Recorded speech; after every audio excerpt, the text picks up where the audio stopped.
Welcome to Google Ads Unleashed, the podcast that helps you harness the power of Google Ads. And now your host, Jeremy Young. Hello and welcome back everyone to another episode of Google Ads Unleashed. Hope everyone is doing fine and fabulously this Monday morning. I have a big appeal. This Thursday, on the 24th of July at 2 p.m, I am actually hosting a webinar together with Product Hero, our CSS of choice. If you haven't checked them out, go to producthero.com. And the topic of how to launch demand gen campaigns easily. And I have done one or two episodes on this subject before. But I feel still that this is a huge blue ocean for e-commerce advertisers out there, and there's too little information on what good account structures or campaign structures look like. There's too little information on how you properly measure success. There's too little information on what kind of creatives work. And I'm going to try to sort of put a little bit light in the dark with a 15-minute presentation followed by 15 minutes Q&A session. There will be a link somewhere related to this episode where you can go and sign up. But please go onto producthero.com as well, onto their socials, onto our socials. You should know them. Jeremy Young Google Ads on LinkedIn, Young and Digital on Marketing, and you will find the sign up link everywhere. So if you want to be speaking to me this Thursday, 24th of July, 2 p.m, please head to the webinar. Looking forward to you there. And this will also be the topic of the episode then, how to launch demand gen campaigns properly. Because the reality is, first of all, YouTube is growing. If you actually look at the revenue data, if you look at the view data, it's insane. It's just going in one direction. I think there's many reasons for that. First of all, YouTube maturing as a platform, of course, over time. There's a lot more content now on there than there's ever been before. You can watch stuff live. You've got YouTube Shorts. You've got just all of these very engaging ad formats. You also have phenomena of, certain sports moving almost entirely there, right? And moving the marketing there. Look at, golf, for instance, right? How people are watching golf has changed massively. How people have watched other sports has changed massively. So, of course, there's more advertising revenue there. And YouTube has realized that it wasn't very good at monetizing this. And because it wasn't providing a lot of success for advertisers on there. So a lot of that has changed and it's gotten a lot easier. It's also still a lot cheaper. So I've done a little bit of research on how expensive CPMs are in Northern America and in Europe. And the sort of my own research showed that CPMs are still 25% cheaper at least. Some global comparisons say that CPMs on YouTube are even a quarter of what they are on Meta ads. So it's still a blue ocean. There's tons and tons of ads real estate that can be bought up. And there's also a ton more watch time because the average watch time of a YouTube ad is much longer than a Meta ad, just because of the nature of the format, right? So not only are the CPMs cheaper, but obviously that sort of cost per view, if you like, is then a lot cheaper as well. So you don't pay the same for the same view time, you pay like disproportionately less. So there's a ton of opportunity there still. And also, which is crazy, most brands, especially you guys who are listening, especially the guys who I'll be talking to on Thursday, they are sitting on years and years and years of image and video creative, which they have not used ever because at some point the creative burnt out. Yeah, they've done maybe 5 or 10 iterations on that, but then they never did anything with that creative anymore.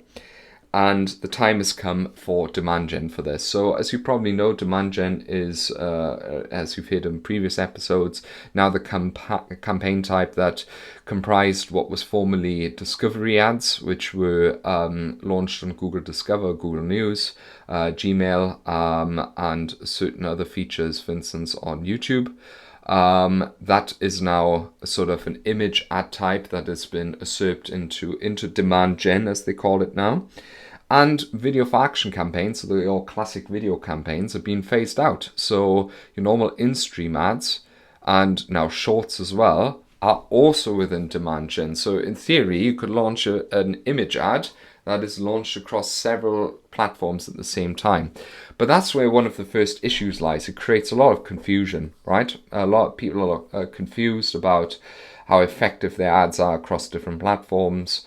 They're confused about what ad formats work. They're confused about a ton. So I'm going to break this down for everyone with a recent case study that we've done. So we've had a brand approach us many moons ago for an audit. And one of the biggest, I'd say, blue oceans for them still were demand gen campaigns. So we've been starting to work together 2 weeks ago. We've been launching demand gen campaigns in their ad accounts. And our way forward was as follows. So first of all, you have to kind of first determine whether demand gen is for you. Usually there's a couple of barriers to entry here, usually 4 barriers to entry. First of all, you need to have existing creative, right? Without existing creative, you're going to run into the same issue that you've had before, that there's production costs involved, that there's other costs involved, and then you may be scared of making 16 to 9 videos, etc. Without existing creative, you are screwed already. So you need creative that has converted on other platforms. Then I would recommend that your demand capture channels are already maximized to a certain degree, that you realize you've hit a ceiling, okay? What do I mean by that? Is that very often you will run into this, that based on your average order conversion rate, margins, etc., at some point there's just not more people searching for your stuff. You just can't spend more on search, on shopping, etc., right? That's just a matter of fact. So usually this comes with a spend threshold. Most brands probably then be ending up spending 10 to 50k a month, maybe even more, but they can't scale beyond that because of those natural limitations. But that's good, solid basis, right? Because usually that means you have like optimized feeds. That usually means you'll have a ton of conversion data in the ad account. So without that, I wouldn't put the cart before the horse, if that makes sense. Then you usually need kind of some sort of good average order value. So we've launched it with many brands at key periods, like Mother's or Father's Day, where they do well, where the average order value is not that great, but good enough, because the conversion rate compensates for it during sale periods. But in offline season, if you like, it's extremely hard to make it work, because you need a good average order value. Because after all, YouTube ads still has a lot more conversion friction than Meta ads has. They have done that a lot better than the Google giant, and you need to compensate for that with good margins and average order value. So without that, you're pretty much screwed, right?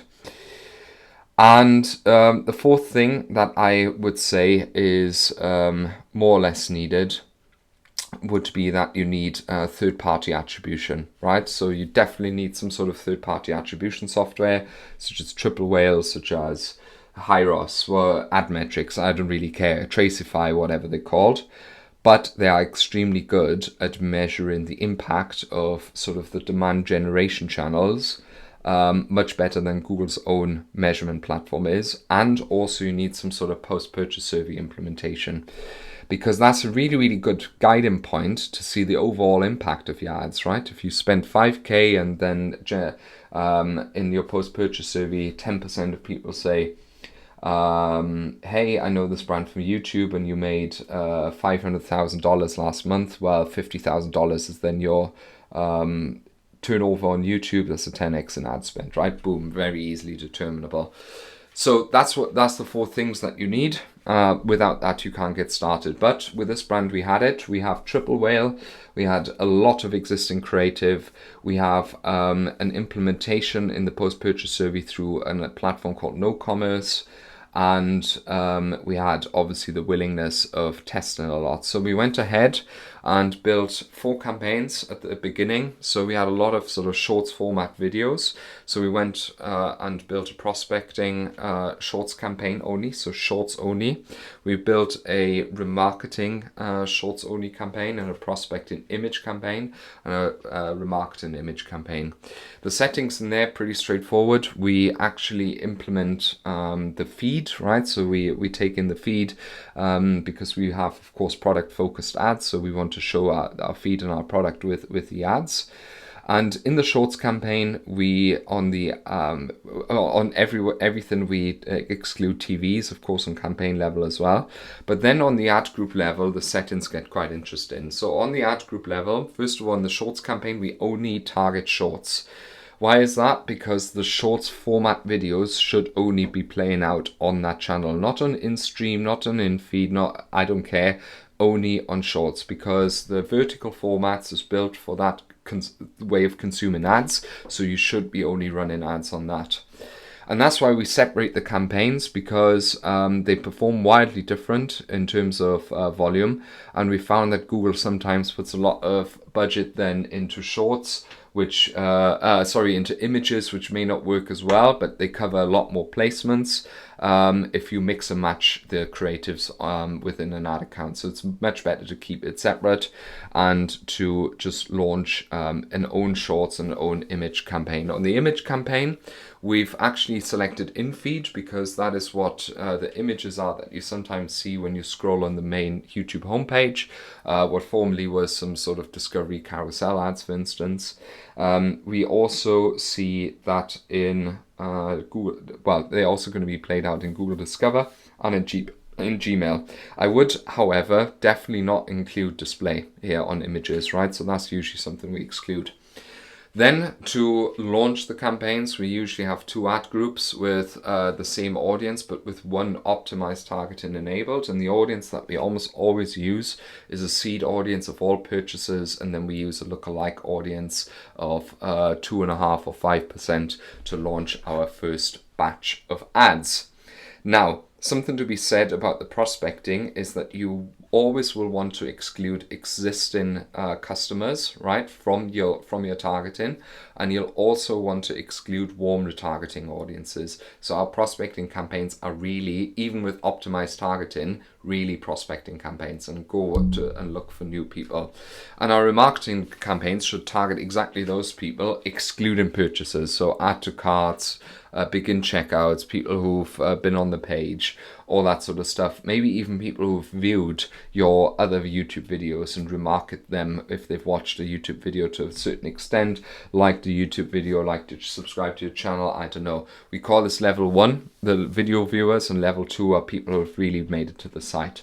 So this sounds very much like a classic 2018 retargeting and prospecting setup as you would have had on Meta Ads, which is basically dead now, but it still works really well for us, and that's why we keep using that with demand gen. Then in terms of creative, like I said, in the shorts campaigns, only shorts. We only use 1 video per ad. We don't add 3 or 5 different videos to the ad. The reason is because we want to really see which creative is actually generating what. We use, of course, good copy to go with it. We usually mimic what has already been done on Meta Ads, right? In terms of copy, in terms of landing page, and then we launch that. And it's the same with the image ads. Sometimes we even have advertorials or offer pages. We sometimes mix and match those to sort of rebuild what has worked really well on Meta. Then we launch it, usually with a good testing budget. I always recommend 5x of your target CPA is a good daily budget. Google recommends, I think, up to 10 or 20 even, which is totally insane. Most brands can't afford that, but I think that's a pretty healthy start to go with. And then to optimize, it's relatively straightforward. So usually what we do is when we have any creative that has much too high CPCs off the bat, we kill those instantly. The reason is relatively straightforward. They're never going to scale, right? If you have CPCs of over $2 or $3, that is never scalable, right? You need a conversion rate of 80%, something like that, to make that work. So off the bat, that's dead. I know I exaggerated just now, but you know what I mean. Then we usually give creatives a certain benchmark spend in order to decide when we pause them, and we monitor those daily with the agreed attribution setting through which the meta ads media buyer judges the success of his campaigns as well. For instance, in this case, it was first click attribution on Triple Whale. We use the exact same benchmark to scale down or to scale up campaigns and creatives, depending on whether they are successful and are generating sales or not. For instance, if a campaign then has spent a creative has spent over €100 in itself, or dollars a pound, as a benchmark, right, arbitrary benchmark, and it still hasn't done, we then shut it off again. If a creative does well and has actually sold, that's where things get interesting. So with images, we usually duplicate this or ask for iterations on the image. But with a duplication, we then test copy, we then test a different landing page and just chuck it into the same campaign and let it collect more spend again to see if we can sort of unlock a secret formula there. With shorts, we do the same. We duplicate, we see if we can make iterations on copy and on the landing page or the offer page, and see if we can see anything there. But if we really have a winning creative, that is where things get really juicy. So we usually then ask either internally our colleague, we haven't really launched the service, so it's quite embedded, to be honest, but it's really easy to do with Canva even, to make sort of split screen creative, so in stream. So imagine you've got your 16:9 format and you've got your winning short on the left, and then on the right you may use like a 1-to-1 creative of the best performing creative. You can easily pop these together and boom, you've got a video in 16:9 format which you can launch on InStream with the same setup, again a prospect and remarketing, and then just let it run on InStream only. And this is what we do to repurpose creative. Usually we then ask the meta ads team or the meta ads media buyer or their creative team to give us a folder on a weekly basis, to upload new creative when there's new winners or new good promising batches of products. Keep saying products, batches of creative, and that seems to work really well. What we then do on a weekly basis too, to verify are we on the right track, is to analyze post-purchase survey data.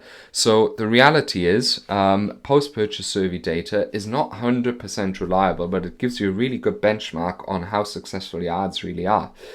What we usually recommend is to have quite a granular post-purchase survey setup. So not just have Google and YouTube as two options, or I know these from Google, but to ask, do you know us from Google Organic, Google Shopping? Do you know us from YouTube Organic, YouTube generally ads, YouTube Shorts, YouTube, maybe that's then too much. So YouTube ads and YouTube Shorts could be two, then Google Discover or Google News as one, Gmail as one, or Google Mail as another one. Then with that granular setup, like YouTube Shorts setup, or the image setup, right, on InFeed, on Google Discover, and on Gmail, you can then see what your return on ad spend is there.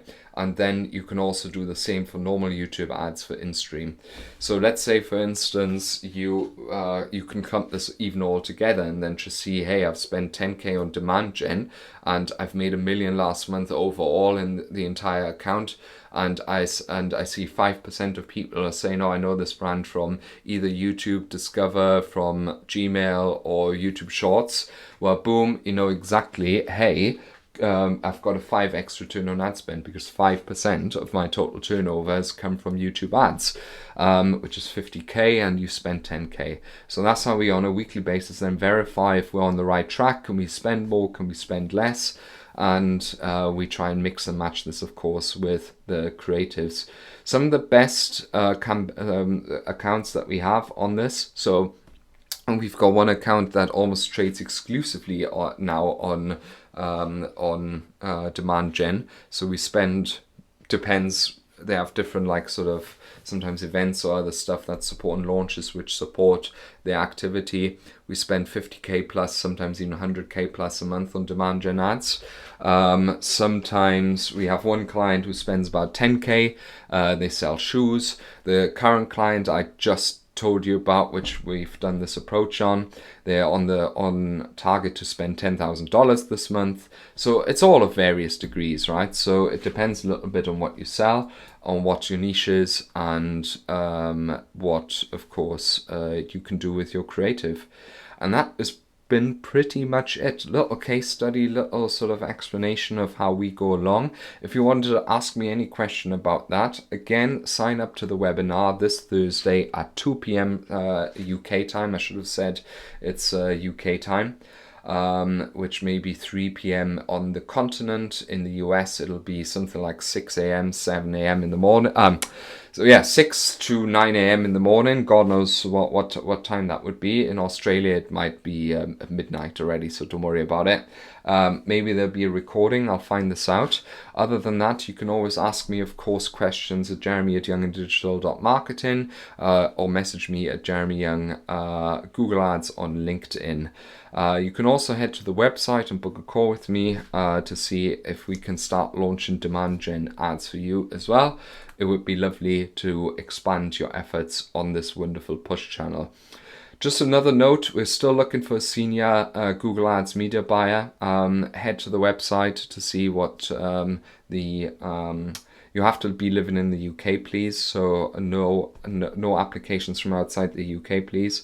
But head to the website if you match the profile, and I'd love to hear from you. This has been Jeremy Young, your personal Google Ads expert, and I wish you a happy and productive week ahead. Thank you for listening to Google Ads Unleashed. To connect with Jeremy, check him out online at www.younganddigital.marketing. We'll see you next time.